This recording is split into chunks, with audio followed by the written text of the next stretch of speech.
Espiritismo que a gente pode abrir a nossa mente e falar assim, eu tenho muita coisa para aprender ainda. Isso para a gente não afetar muito o nosso orgulho e falar eu não sei nada, né? Mas a gente ainda pode falar que eu não sei nada ainda. E logo quando eu estava fazendo essa palestra aqui lá em casa, a minha filha menor passou pelo computador e eu olhei, pai, o que é bacilo? Bacilo é uma coisa ruim que tem aí que eu vou falar lá no centro, né? Aí o outro gritou de lá, mas eu conheço lactobacilo. Calma aí, pô, lactobacilo é uma coisa boa. Então, você vê quando a gente aprende, né? Com 46 anos, para mim bacilo era ruim. E nem tinha me tocado, né? Que eu tomo Yakult lá e gosto, e tenho lactobacilo. Então nem tudo, vamos dizer, até nisso a gente aprende, né? Então a gente tem que estar sempre aberto a esse aprendizado, e isso o Espiritismo nos traz, e eu agradeço por ter isso, por ter o Espiritismo na minha vida. E a gente vai falar desse bacilo destruidor, né? E esse não é tão bom, não é o do Yakult, né? E vamos tentar falar um pouquinho desse antídoto. Mas que bacilo é esse então, né? Se não é bom, né? Já sabemos que não é o Yakult que eu vim falar aqui, não vim fazer propaganda, né? Mas para a gente entender um pouquinho, né, desse mundo que a gente vive, primeiramente a gente teve que aprender a cuidar do corpo. Se a gente for voltar lá atrás, a gente vê que a gente morria por sujeira, né, porque a gente não sabia cuidar do corpo, e as doenças vinham, e a gente não sabia como tratar delas. Então nós aprendemos, e na realidade foi acabando com a tentativa ou erro, né? Por que será que a pessoa pegou essa doença? Então daí, né, começamos a tomar banho, e a coisa foi melhorando. E a gente foi sabendo que temos que ter certos cuidados com o corpo. E isso foi, de certa forma, foi fácil para a gente, porque a coisa, se a gente não fizesse, a gente ia morrendo. Né? E eu acabei de falar para vocês, estou com 46 anos, né? Há 100 anos atrás, eu já estava no fim da minha trilha, né? E hoje em dia, 46, aí a média nossa já está lá na frente, né? Eu até posso dizer que a gente está na metade da trilha. Então, veja como a gente já caminhou, e isso graças a gente aprender a cuidar do corpo. Entretanto, desconhecemos tudo quanto infelicita a nossa alma. A gente é bem ignorante ainda com relação ao que infelicita a nossa alma, o nosso espírito. Porque quem está aqui, a gente fica nessa dualidade, né, e a materialidade também nos exige que a gente corra atrás, né, da parte material. A gente não vai abandonar isso, não tem como. Então nós temos que começar a tratar o que também infelicita a nossa alma, sem deixar de lado essa parte material que a gente aprendeu muito bem. A gente já sabe que a gente precisa ter noções de higiene para melhorar. E agora a gente tem aí a gripe A aí de novo, e a gente já comprou álcool gel de novo para poder não estar se infectando, né, e o que deveria ser uma coisa normal para a gente. Né, a gente precisa ainda desses puxões de orelha. Mas para esse bacilo encontrado nas camadas nervosas mais sutis, ainda não damos a devida atenção. Então a gente não dá a devida atenção para esse bacilo que a gente vai conversar aqui, porque a gente fala assim, mas isso está em mim, eu não consigo me livrar. E é uma coisa que está errada a gente acreditar nisso. Não existe isso de estar em mim, eu não consigo. Eu não quero, eu não tenho força de vontade para me livrar de alguma coisa. Porque tudo que eu quiser, eu vou conseguir. Basta ter força de vontade. Então a gente está falando da raiva. É uma coisa que todos nós temos. Eu não sei, vim lá de Paranaguá, lá em Paranaguá o pessoal ainda tem um pouquinho de raiva. Aqui quem sabe em Pontal, com o mar e tal, o pessoal já não está, eu vou falar aqui ao vento, né? Mas lá em Paranaguá o pessoal ainda está um pouquinho raivoso. E a gente começa a discutir isso, né, e perceber essa raiva na gente. A gente tem que primeiramente aceitar, nós temos isso. É um pouquinho mais, um pouquinho menos, nós estamos no mesmo barco. Então nós temos essa raiva e nós temos que começar a tirar ela do nosso corpo. Está dentro da gente. Então começar a substituir por virtudes. E esse exercício nós temos que começar a fazer. Vamos tentar entender um pouquinho da raiz da raiva. Da onde que ela vem? Ela está diretamente ligada à forma de julgarmos as situações e os fatos. Então, como eu vejo a vida, como eu julgo aquilo que me chega. Isso nada mais é do que o nosso orgulho. Então, conforme o meu orgulho é atingido por alguma coisa qualquer, eu vou reagir.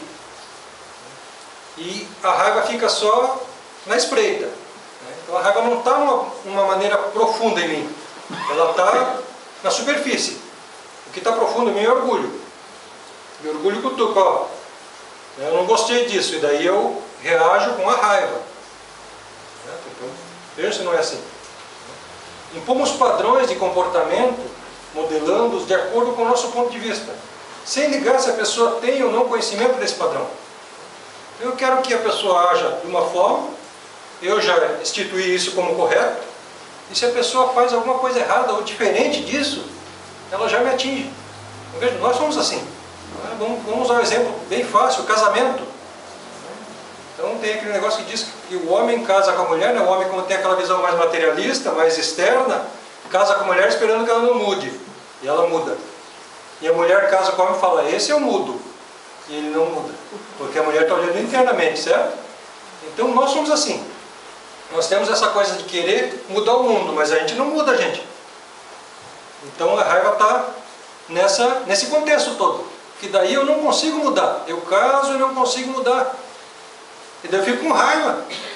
Eu primeiro fico com raiva do outro, depois fico com raiva de mim mesmo. E a gente vai deixando essa raiva tomar conta. E daí quando a gente está no sinaleiro e de repente vem alguém e bate no para-choque nosso, a gente tem uma arma, a gente sai e mata a pessoa. Porque a gente está fervilhando aquela raiva. Nosso orgulho está ali, eu não consigo extravasar em lugar nenhum. Daí vem alguém e me faz um prejuízo material, ainda fala que eu estou errado, aí eu reajo. Eu boto para fora essa raiva toda. E daí as pessoas chegam lá na delegacia e falam, eu não sei por que eu agi assim. Eu agi de cabeça quente. Por que a gente não aprende a controlar a nossa cabeça? Esfriar essa cabeça? E nós não queremos. Tem um exemplo bem interessante, é uma história chinesa, alguns de vocês já devem ter escutado, de uma chinesa que casou, né? A Lin. Ela casou-se e ela adorava o marido. Mas lá na China tem uma tradição, que quando a esposa casa, vamos dizer, ela tem que, e a mãe, vamos dizer, do marido, né? Mora com ele ainda, ela tem que tratar dessa mãe, ela tem que cuidar dessa mãe com todo o desvelo. E ela adorava o marido, mas ela não tinha essa afinidade toda com a sogra, sempre a sogra, né? E daí o que ocorreu? Aos poucos isso aí foi se avolumando, essa raiva dela.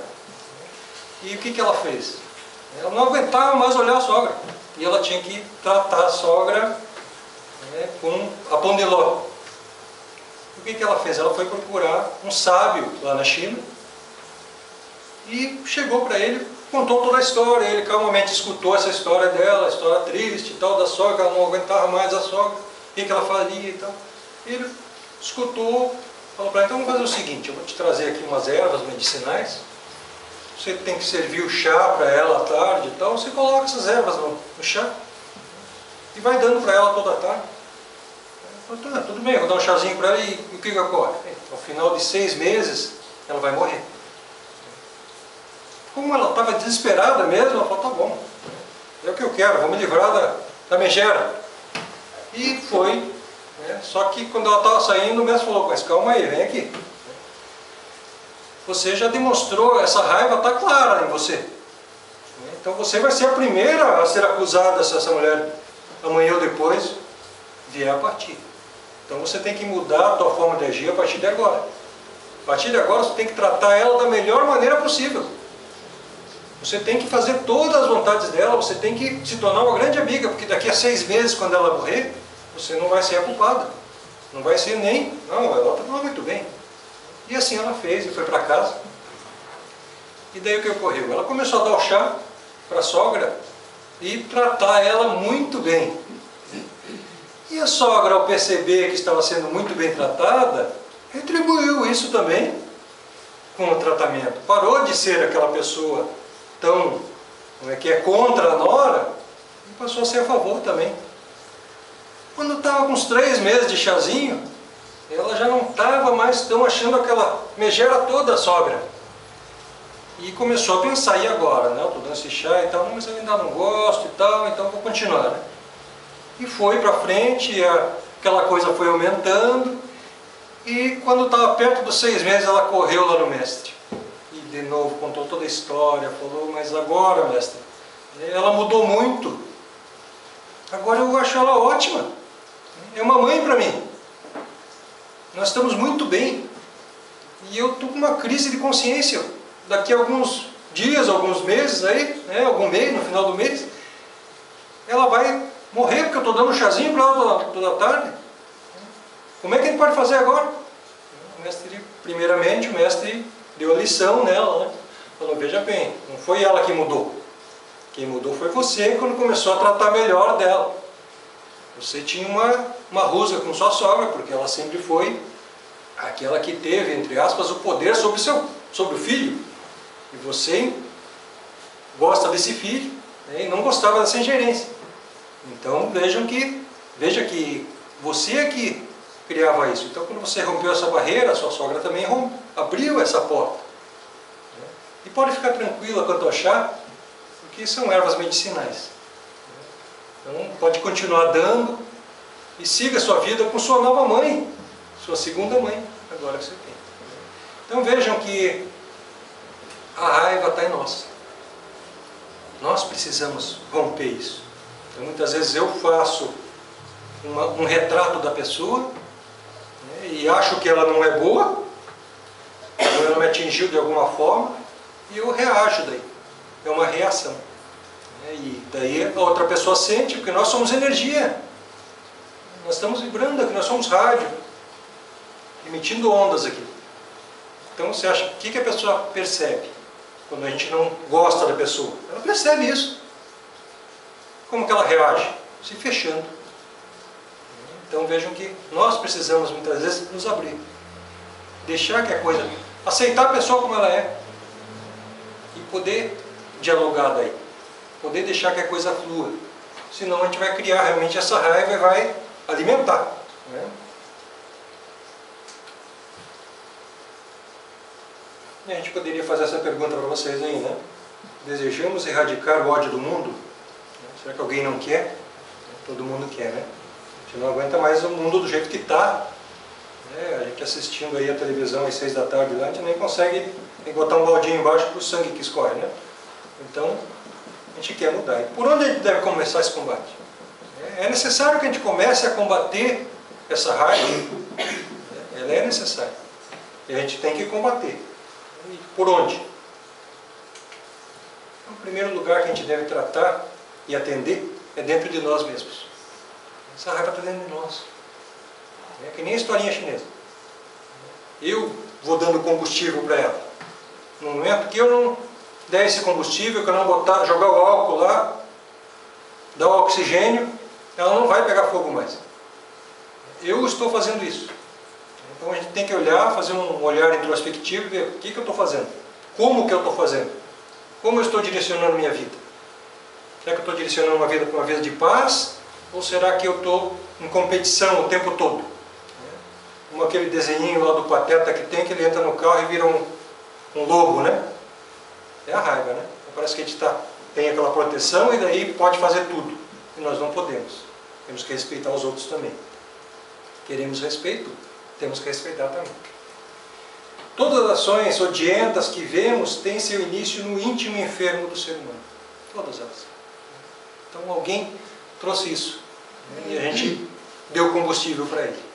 Então, não tem como a gente dizer, não, o ódio está lá em tal lugar. Não, ele está dentro da gente. A gente tem que começar a combater. Eu não vou conseguir combater o ódio do mundo se eu não combater o ódio que está dentro de mim. A raiva que está dentro de mim. Eu tenho que começar comigo e não com os outros. Por quê? Porque no momento que eu conseguir mudar o meu modo de ser, eu consigo atingir vocês também. Mas não adianta de nada eu vir aqui falar de raiva para vocês, todo carrancudo, todo com raiva.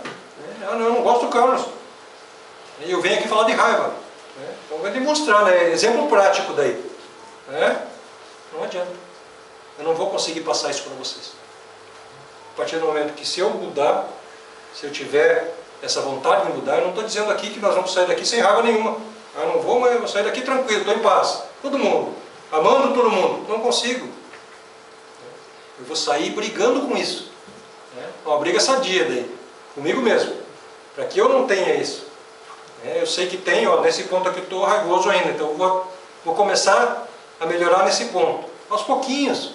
Igual a gente come sopa, né? Sopa muito quente, pela borda. Não vamos colocar a colher no meio da sopa, vamos se queimar. Daí eu vou ficar com raiva de novo, olha só, viu? Eu vou ficar com raiva de mim mesmo. Ah, mas o Wellington falou que era só atacar a raiva que está em mim. Não, mas está quente dentro, vamos pela borda, nas coisinhas pequenas. E daí, de repente, eu estou fazendo o grande. Vamos começar fazendo pequenininho, daqui a pouco eu estou fazendo a coisa grande. Não vamos querer ir com muita sede ao pote. Estamos errando há muito tempo. Então vamos aos poucos. E esse é um grande problema que a gente tem. Não é a raiva dos outros, é a raiva que eu tenho de mim mesmo. O auto-ódio. Uma coisa bem destrutiva que nós temos, todos nós temos. Vamos ver aqui. É a maior tragédia da mente humana. Eu fico com raiva de mim mesmo. Eu não consigo uma coisa que de repente eu idealizei, mas eu precisava de vocês para fazer isso. Aí não dá certo, porque eu necessitava disso. Eu falo, mas eu idealizei isso e daí não consegui fazer. E eu fico com raiva de mim mesmo. Então nós temos que começar a nos perdoar também. Nem tudo que eu idealizar vai dar certo. Eu posso fazer o meu melhor.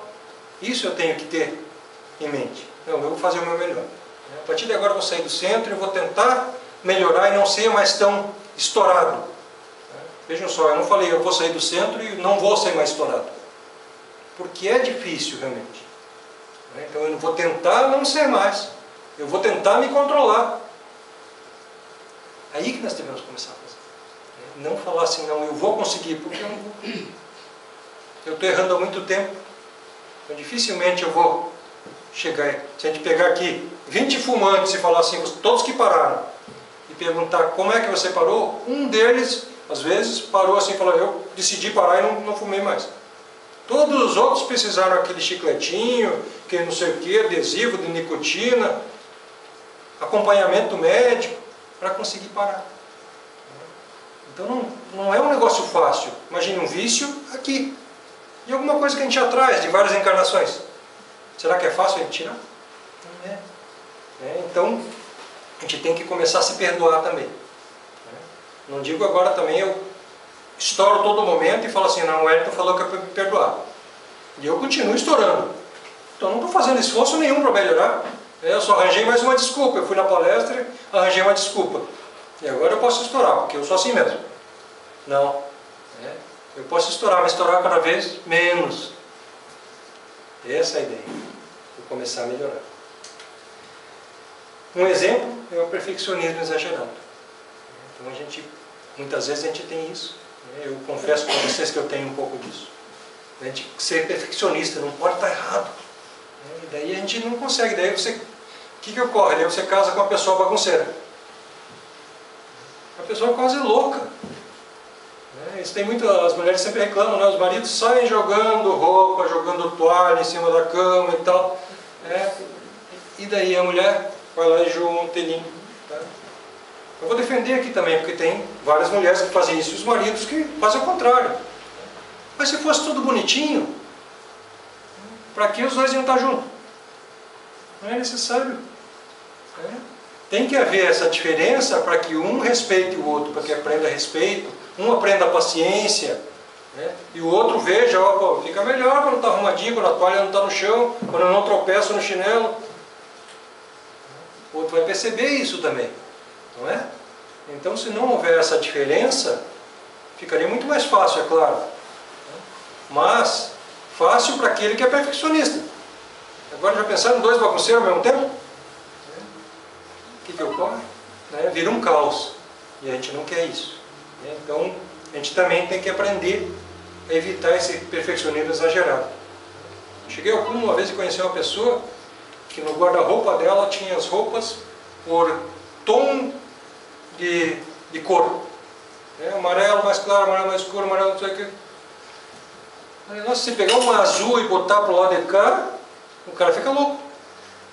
Então, a gente tem que ter também uma certa lazer, uma certa compreensão, que nem todo mundo é assim.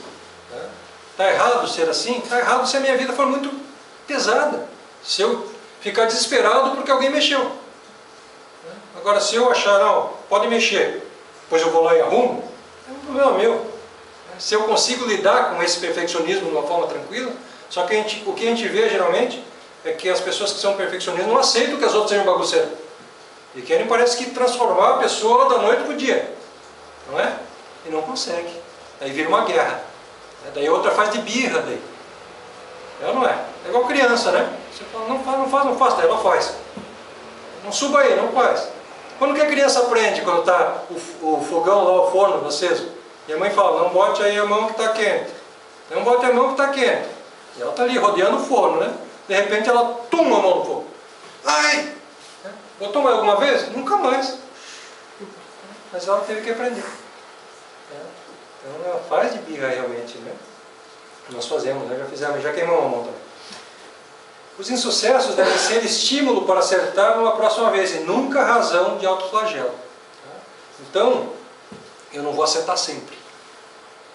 E eu não devo daí ficar me autoculpando por isso. Então, deve ser, sim, ver o que eu errei. Errei aqui em tal ponto. Então vamos acertar na próxima. Aceitar aquilo. Ver, ó, agora eu já sei que se eu for por esse caminho, eu vou me machucar. Eu não vou mais por aqui. Aprender com isso. Aceitar que errou. Agora não ficar o resto da vida lastimando porque errou, porque não vai adiantar de nada. Então nós temos que aceitar, ó, errei, o que eu fiz de errado? Tal coisa. Analisar a situação. Não ficar se culpando por ter feito. Porque quando a gente faz essa cobrança tão intensa em cima da gente mesmo, a gente vai avançando para o fim. Que fim é esse aí? Fim da saúde, da alegria, do sossego, da família, dos amigos, da vida. A gente afasta as pessoas da gente. A gente mesmo não acredita mais na vida. Porque daí eu me cobro demais. Não adianta. Nós temos que saber que nós somos falíveis. Não somos santos. Se a gente fosse santo, a gente não estava aqui. Vocês acabaram de ver aí na questão que o Carlos estava vendo aí, falando com vocês. Então, se a gente fosse santo, a gente não estava aqui. Até uma coisa que foi falado aqui, na hora eu ia falar, mas eu falei, não vou me intrometer, deixa eu falar a hora que eu puder. Então vocês falaram aqui de Jesus, né? A espiritualidade, já li o livro, não lembro qual é o título dele, mas a espiritualidade nos diz que a nossa distância para a evolução de Jesus é a mesma dos animais para nós. Então vejam a distância que a gente está nessa evolução. O caminho que ainda falta para a gente. Então a gente vai errar muito ainda. Só que eu tenho que começar a acertar uma hora. Não é? Outra coisa também que se citaram, vamos dizer, o tempo, né, que demorou para preparar a reencarnação de Jesus, 2000 anos. 2000 anos. Começou a preparação para que ele pudesse encarnar aqui. Baixar a vibração. Porque ele vibrava tanto que se ele encarnasse do jeito que fosse, naquela época ele ia cegar todo mundo aqui, tamanha luz. Então vejam só, o tamanho do sacrifício também que ele fez por nós. Isso que é abraçar uma causa, né, Carlos? Abraçou uma causa, está acompanhando a gente aí, e não desistiu da gente. A gente desiste da gente mesmo tão fácil.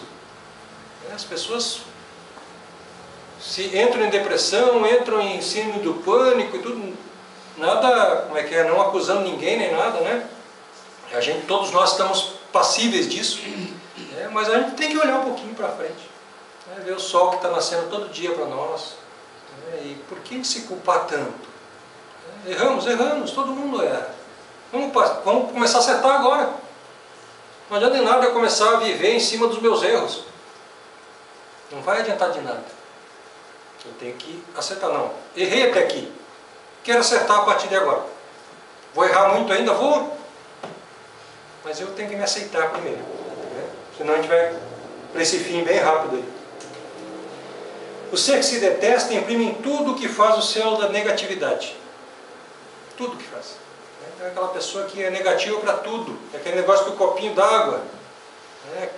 O otimista olha para o copo pela metade e fala, está meio cheio. E o pessimista está meio vazio. E é o mesmo copo, é a mesma água. Então vamos parar de olhar para o copo e achar que ele está meio vazio. Ele está meio cheio. E daí o nosso modo de ver muda. E a gente para de ser essa pessoa negativa que afasta os outros da gente. Ninguém gosta de uma pessoa negativa. A gente tem que ter caridade, é claro, para escutar e tal. Mas se a pessoa vem, se repete, o que faz? A gente se afasta. A gente não aguenta. Então a gente precisa deixar de ser essa pessoa também. Não vamos acreditar, não são os outros que são assim, não, nós somos assim também. Só que nós não podemos ser assim o tempo todo na nossa vida. Vai ter momentos que a gente vai ser negativo, vai ter. Vão haver momentos que eu vou estar para baixo. O importante é que eu saiba que vai ser só aquele momento. Que eu tenha consciência disso, que eu não fique nesse momento, que eu não me afunde nisso. Vamos sair disso, né? Aceitar, não. Nesse momento eu estou triste, mas amanhã eu não preciso estar triste de novo. Porque a gente complica o que poderia ser simples. Então, às vezes a gente complica muito a nossa vida, uma coisa que poderia ser simples. Não precisaria ser tão complexo. E a gente cria isso através de um raciocínio que a gente deixa de ser, vamos dizer, ter aquele raciocínio. Vejam crianças, né? Crianças têm uma coisa bem fácil, né? Você pergunta uma coisa, ela responde. Primeira coisa que vem na cabeça. E a gente não, a gente já curva assim o negócio, não, ela está perguntando isso porque quer receber essa resposta. Às vezes, se eu der essa resposta, ela vai perguntar tal coisa. A gente faz um carnaval todo no nosso pensamento. Às vezes, uma pergunta simples. Esse exemplo de simplicidade tem acho que já falei aqui o negócio da pasta de dente, não falei? Não? Tem um exemplo de uma empresa de pasta de dente, aqui no Brasil, diz que eles fizeram um concurso interno da empresa para que iam dar uma viagem, não sei para onde, para aquele que desse a melhor ideia para começar a vender mais pasta de dente, para aumentar as vendas. E foi feito, e o pessoal de marketing lá fez apresentações e tudo. E quem ganhou foi o porteiro da empresa. Sabe qual foi a ideia que ele deu? Vamos aumentar a boca do tubo da pasta de dente. E até hoje nós temos um tubo, um negócio assim que você aperta e sai um monte. Vendeu mais? Não é? Está vendendo até hoje. Então vejam que às vezes a gente complica a vida. É um exemplo simples, né? E a gente complica. Aqueles lá de cima, lá da parte do marketing, imaginaram ideias mirabolantes para vender. Enquanto ele deu uma ideia bem simples e que funciona até hoje, que eu lembro, acho que quando era pequeno, quando tinha aqueles tubos que eram de alumínio, né, que soltava até a tinta, né, da Polino, era menorzinha a boca, hoje em dia é maior, né? Então vejo que não é uma história fictícia. Então nunca nos culpemos doentiamente. Não vamos fazer isso. Vamos parar de se culpar. Vamos aceitar, nós somos assim, mas queremos melhorar. Não é eu sou assim e vou ficar assim para sempre. Eu sou assim, mas eu quero melhorar. Não nos importemos com o que pensam de nós. A gente tem isso muito forte na gente. Praticamente esse exemplo que eu dei, né, um pouquinho antes da pasta de dente. De eu imaginar, a pessoa pergunta, eu já imagino como que ela quer a resposta, se eu der essa resposta ela vai imaginar tal coisa. Eu faço tudo isso na minha cabeça em questão de segundo. Tudo isso. E muitas vezes a gente não precisa disso. Basta me perguntar, será que isso é certo? Se eu fizer tal coisa é certo ou não é? Eu não preciso me importar com vocês. Se eu tiver consciência que eu estou fazendo o correto, eu não preciso esperar que vocês achem tal coisa ou outra coisa. Eu tenho consciência disso. A gente só se importa muito, por quê? Porque até ontem, e se a gente for ver em Brasília ainda até hoje, as pessoas faziam as coisas escondidas. Nós fazíamos as coisas escondidas. Então nós não queríamos que os outros pensassem tal coisa. Daí a gente fica com isso. Agora, quando ele está fazendo o certo, por que a nossa dúvida? Como os outros vão pensar? Se eu estou fazendo o correto, não me importo como vocês estão pensando. Eu espero que ele esteja dando um bom exemplo a vocês. Só isso. Não preciso ficar me importando com o que os outros pensam. Ficar gerando mentalmente em torno da raiva por haver errado é uma forma trágica de ter raiva de si mesmo. Eu fico pensando, em cima do meu erro e eu começo a ter raiva de mim. O erro em tudo isso vamos lá. Erro, então, é um sentimento de culpa cultivado, quando eu faço isso. Eu fico cultivando, eu estou fazendo ele crescer. E a solução para isso? Reconheço o erro e me comprometo em não incidir mais nele. Basta isso. Eu me comprometer. Tendo consciência que eu posso errar também mais na frente. Mas daí eu estou me esforçando para não fazer isso. Eu não estou errando porque eu quero. Porque eu percebo daí que eu tenho que caminhar. E quando eu cair, eu levantar. Ter força para levantar. Não achar que, não, eu caí, agora eu vou errar sempre. Não. Aceitar aquilo. Mas não ficar me culpando. Porque senão vai ser mais difícil levantar. Vamos parar com isso. E a gente poderia fazer essa pergunta para vocês. A raiva resolve a questão? Alguém conseguiu resolver alguma coisa com raiva? Não? Também não. Então não resolve nada. O que nós temos? Por que nós reagimos assim? Vamos perguntar isso, vamos nos questionar. Por que eu faço se não resolve? Nós temos consciência que não resolve. Mas fazemos. Não é? A raiva é sintoma de estresse, que provoca uma mudança do nosso ritmo cardíaco, a pressão sanguínea e dos níveis de açúcar no sangue, ocasionando desequilíbrio fisiológico. Então, afeta todo o nosso corpo. Daí as pessoas falam, mas não sei, porque hoje eu estou com o diabetes atacado. Não é o diabetes atacado, é a pessoa, é o espírito. É reflexo. A pressão, eu tenho problema de pressão, de pressão alta. Tomo meu remedinho lá, mas de vez em quando, trabalhando lá, você tem que fazer 500 coisas ao mesmo tempo e tal. Aí eu percebo que eu estou quente aqui. Então, o que é isso? Eu estou fazendo demais, eu estou estressando demais o corpo, estresse, não chega a ser uma raiva, mas reflete no corpo. Então nós temos que tomar cuidado, tudo reflete. Então nós vamos fazer esse reflexo, não é o corpo que está, não, meu corpo está valendo, minha diabetes está atacada. Não é isso não. A gente está com, eu estou com taquicardia. Então a gente está fazendo isso. A gente tem que começar a controlar. E a raiva é um sintoma disso. Não só a raiva. Somente pode ser dissolvida pela compreensão e pelo amor. Então agora a gente começa a falar um pouquinho do antídoto. Vamos parar. Agora já estão bastante raivosos. Vamos falar de amor agora um pouquinho.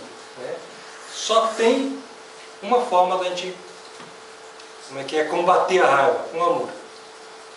Não tem outra forma. E Jesus já veio lá atrás e falou isso para nós. 2000 anos atrás. Importa que nos amemos.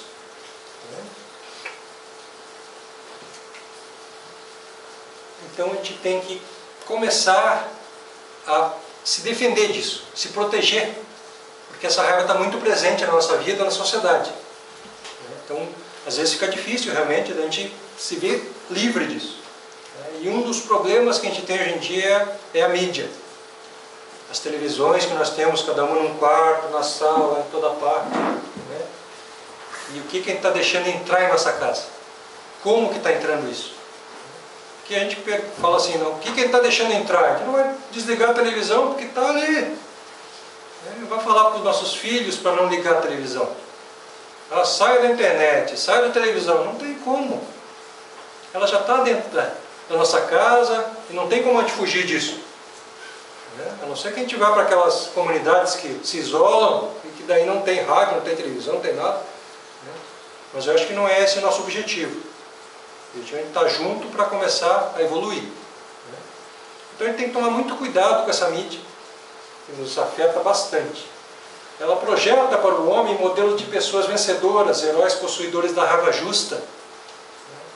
E daí a gente começa a analisar, quando eu estava estudando para essa palestra, mas que raiva justa é essa? Existe uma raiva justa? Não existe uma raiva justa. Mas a mídia nos coloca isso.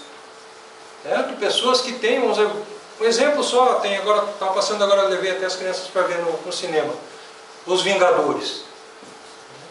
Então, um conjunto de super-heróis que são raivosos, principalmente o Hulk, são raivosos e uma raiva acreditada justa. Então, por ele estar defendendo o povo, ele pode ser raivoso, pode bater nos outros, pode... Não existe isso.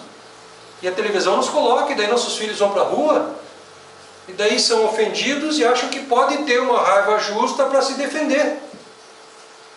Então nós temos que saber, eu vou parar de ver o Hulk, não sei o que, não, mas eu posso dialogar daí com meus filhos, com aqueles que estão juntos. Como eu falei, eu fui com eles no cinema, e depois a gente conversou.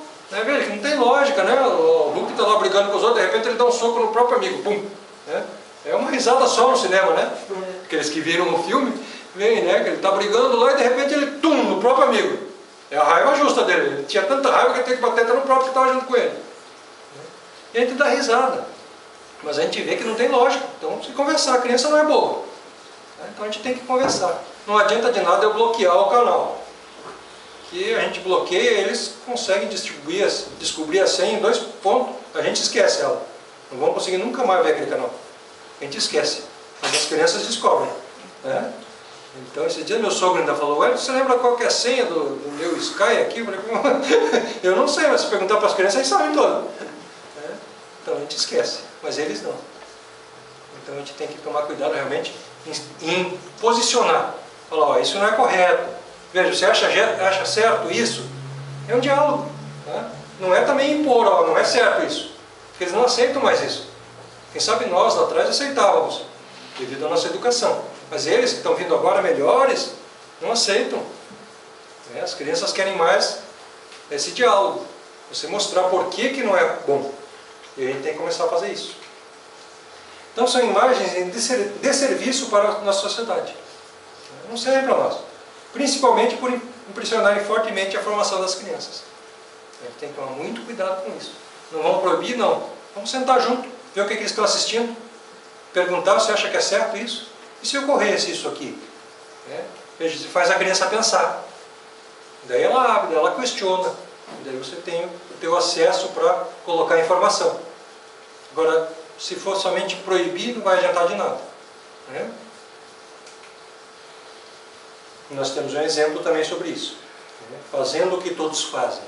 Algum tempo atrás existia na televisão um programa que trazia alguma coisa mais ou menos assim. Alguns de vocês podem ter assistido até esse episódio que eu vou contar. Havia uma senhora que era uma assistente social.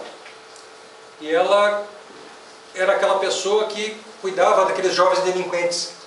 Então ela sempre tinha uma palavra de conforto para a família e sempre tinha uma palavra para mostrar para a família que aquele jovem era somente um jovem que estava equivocado.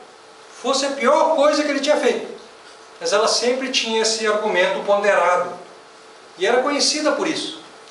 Só que ocorreu uma vez que ela está chegando em casa e um delinquente acabou por tomá-la em assalto e levá-la para dentro de casa.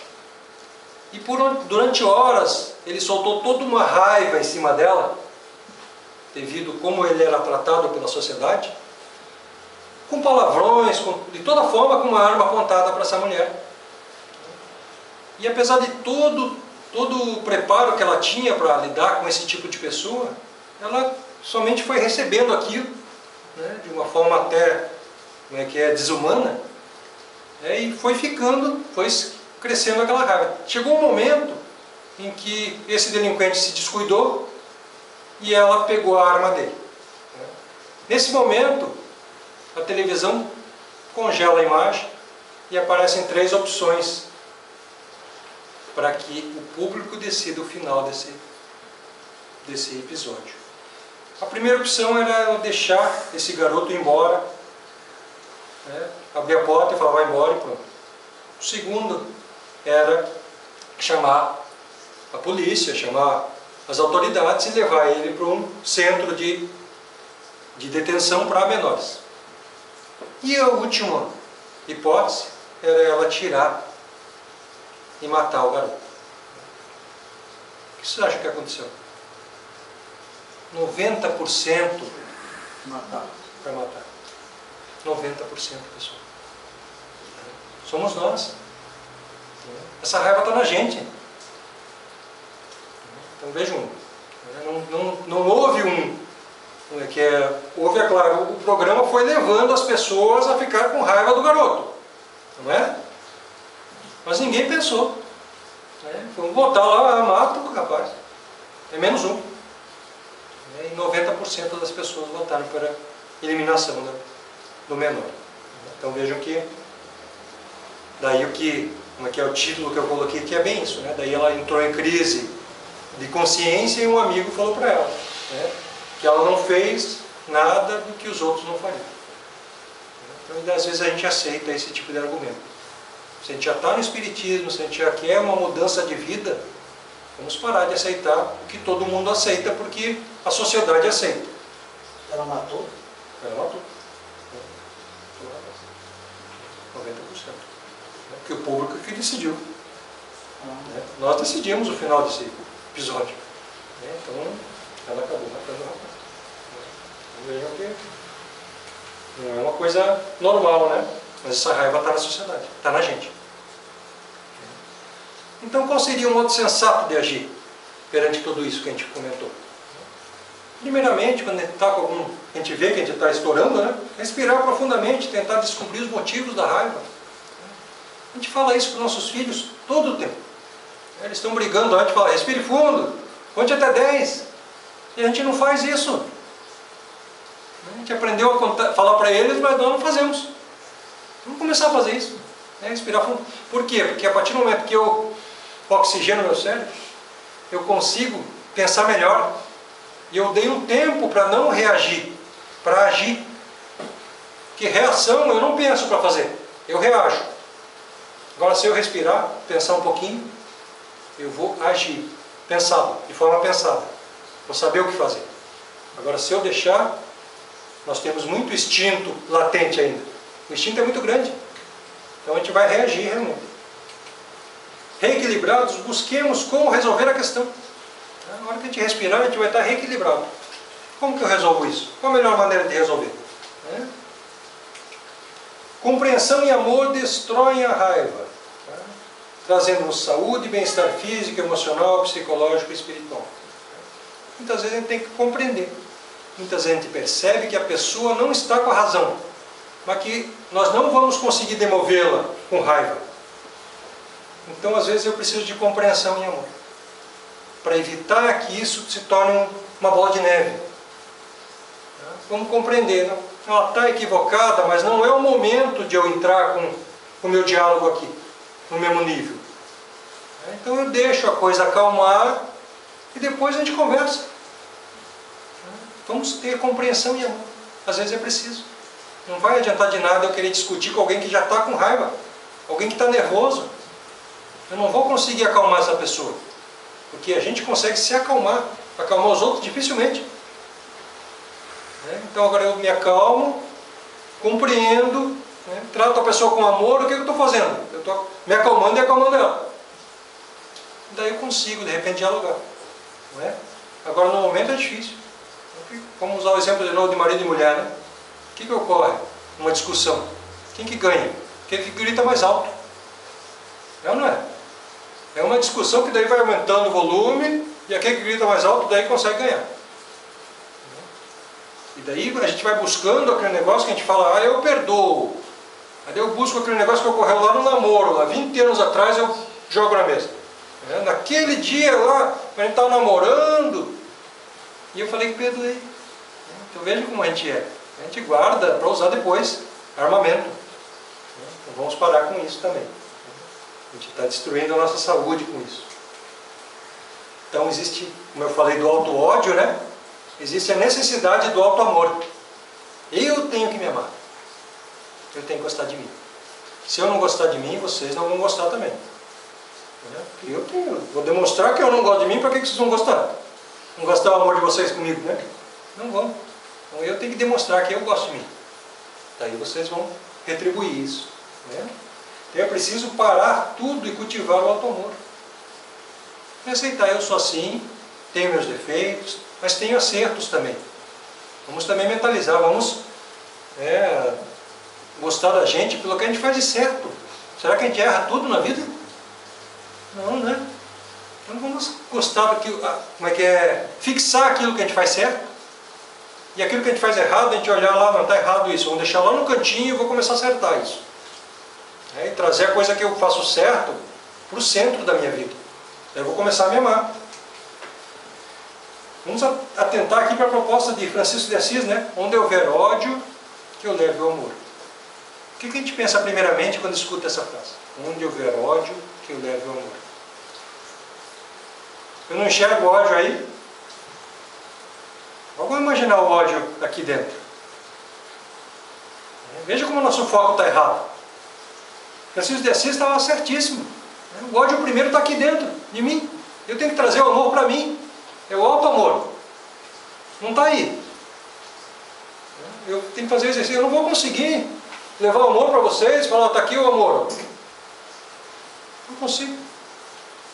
Agora eu consigo trazer o amor para mim. Então, onde houver ódio, que eu leve o amor. Então eu tenho que trazer primeiro, o amor está em mim. Depois eu consigo distribuir. Consigo trazer.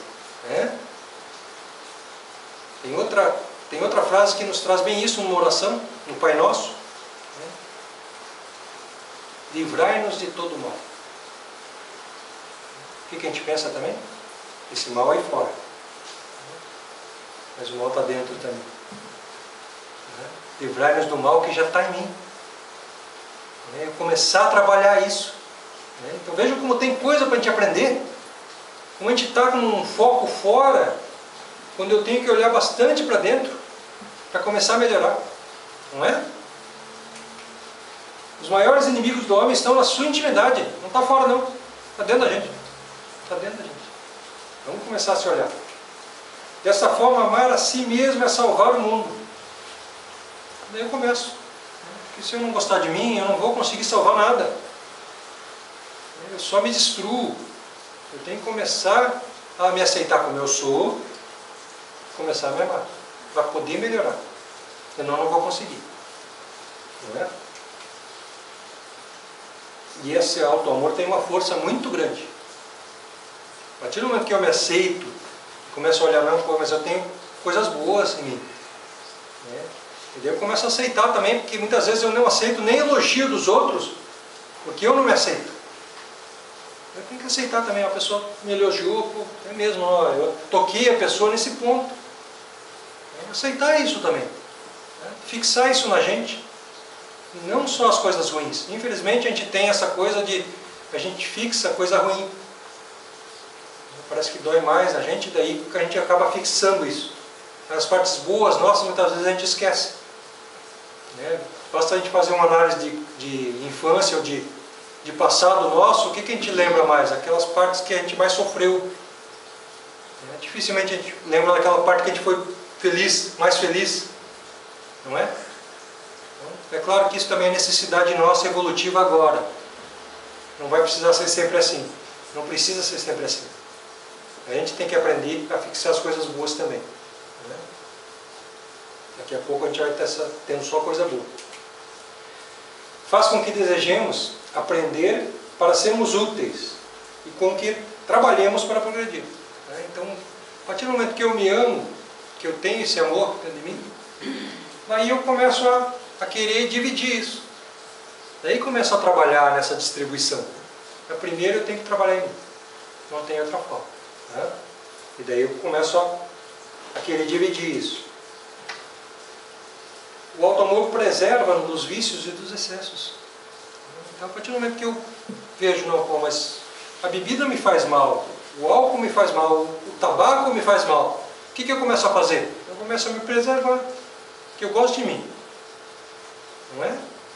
O Espiritismo me proíbe fazer isso, o Espiritismo não me proíbe fazer nada. O Espiritismo diz, você é responsável pelo que se fizer. Daí eu trabalho essa responsabilidade comigo. Então vamos fazer isso. Porque eu sei que se eu errar demais, vai me afetar. Se eu tiver vício em excesso, eu não vou conseguir cumprir minha jornada que nem eu devo. Não é?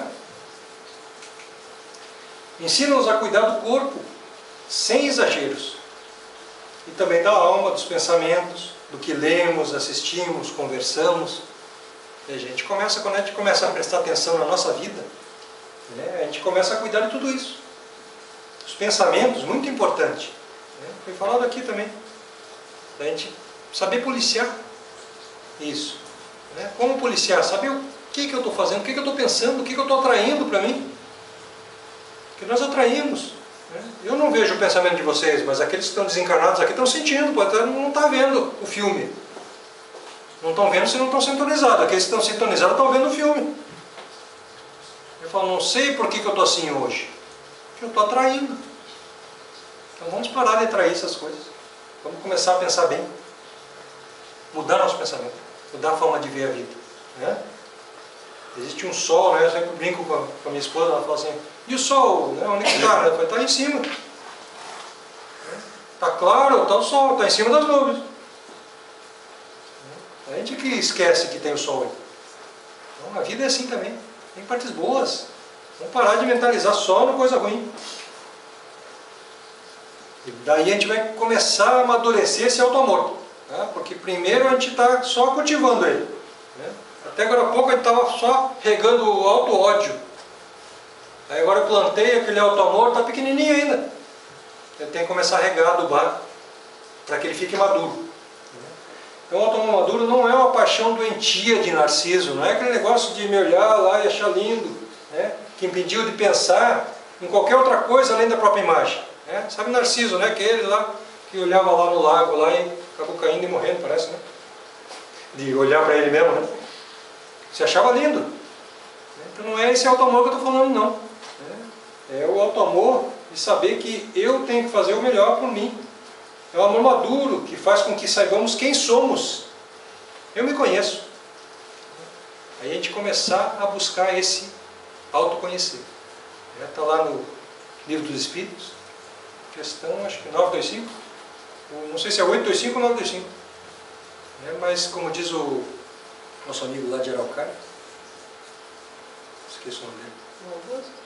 Não, aquele outro. De Araucária. Telmo. Se não me engano é 825 ou 925. Telmo Flores, Campo Largo. Basta pegar o Livro dos Espíritos, ler da 1 a 1019 e vai passar por essa questão. Então a gente vai ter lá qual a forma da gente se portar, qual a forma que a gente deve levar. Conhece-te a ti mesmo. É 919. 919. Errei totalmente. Sou ruim de número. 919 e 919A. Então nós temos lá, inclusive tem uma palestra do Cosme Massi, um seminário de 3 horas falando dessa questão. Imagine a importância dessa questão. 919 e 919A. Está lá, conhece-te a ti mesmo. Se a gente conseguir começar a praticar o que está ali naquela questão, a gente vai conseguir o início para esse amor maduro. Então eu tenho para vocês esse convite para a mudança. A gente precisa mudar, está no momento. A Terra não vai esperar a gente mudar. A gente tem que mudar e pronto, porque a Terra já está mudando. Se a gente quer permanecer aqui, se a gente quer ver uma Terra melhor, a gente tem que mudar. Lá, eu tinha falado dela. Então, que conheçamos nosso potencial, nosso valor, que saibamos nossas imperfeições. Está lá na questão que eu falei para vocês. Temos que começar isso. É necessário. Cada um faz o seu trabalho. Não vamos ficar parados de olhar para o vizinho. Meu vizinho não faz. Vamos fazer a nossa parte. Que nos proporcionemos novas chances com alegria. Não vamos ser carrancudo. Agora sou espírita, não posso mostrar os dentes. Não é isso. Muito pelo contrário. Vamos ser felizes. Vamos alegrar esse mundo. Então vamos ser felizes e vamos nos dar chance com alegria. Tendo sempre em mente que o nosso destino como espíritos imortais será sempre a felicidade. É o nosso destino. Eu só não sou feliz porque eu não quero. A felicidade não é desse mundo, está lá no Evangelho. Felicidade plena. Essa eu quero buscar. Está lá na frente. Mas tem uma felicidade que é possível já aqui. E eu estou me perdendo nela. Muitas vezes a felicidade está batendo a minha porta e eu não estou vendo. Por quê? Porque eu estou lá no quintal procurando trevo de 4 folhas. Não vai adiantar em nada. Preciso começar a pensar em como melhorar minha vida agindo em mim mesmo, não nos outros, não no mundo. Eu vou mudar o mundo um dia? Quem sabe? Mas quando eu conseguir mudar a mim mesmo, aí eu consigo incentivar vocês também a mudar. Se eu não fizer isso, eu não vou conseguir nunca. O convite está aí. Vamos mudar ou vamos ficar como a gente está? Vamos pensar nisso. Okay? Muito obrigado pela atenção. Vou fazer a nossa oração.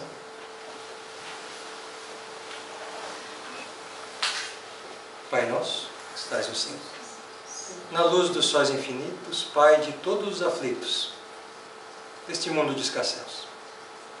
Santificado, Senhor, seja o teu nome sublime, que em todo o universo exprime concórdia, ternura, amor. Venha ao nosso coração o teu reino de bondade, de paz, de claridade, na estrada da redenção. Cumpra-se o teu mandamento que não vacila, não erra, nos céus como em toda a terra, de luta, de sofrimento. Livra-nos de todo mal, mas dai-nos o pão no caminho, feito na luz, no carinho do pão espiritual. Perdoa-nos, meu Senhor, os débitos tenebrosos dos passados escabrosos, de iniquidade e de dor. Auxilia-nos também nos sentimentos cristãos, a amar os nossos irmãos que vivem longe do bem. Com a proteção de Jesus, livra nossa alma do erro, nesse mundo de desterro, distantes da vossa luz. E que a nossa ideal igreja seja o altar da caridade, onde se faça a vontade do vosso amor. Que assim seja. Obrigado.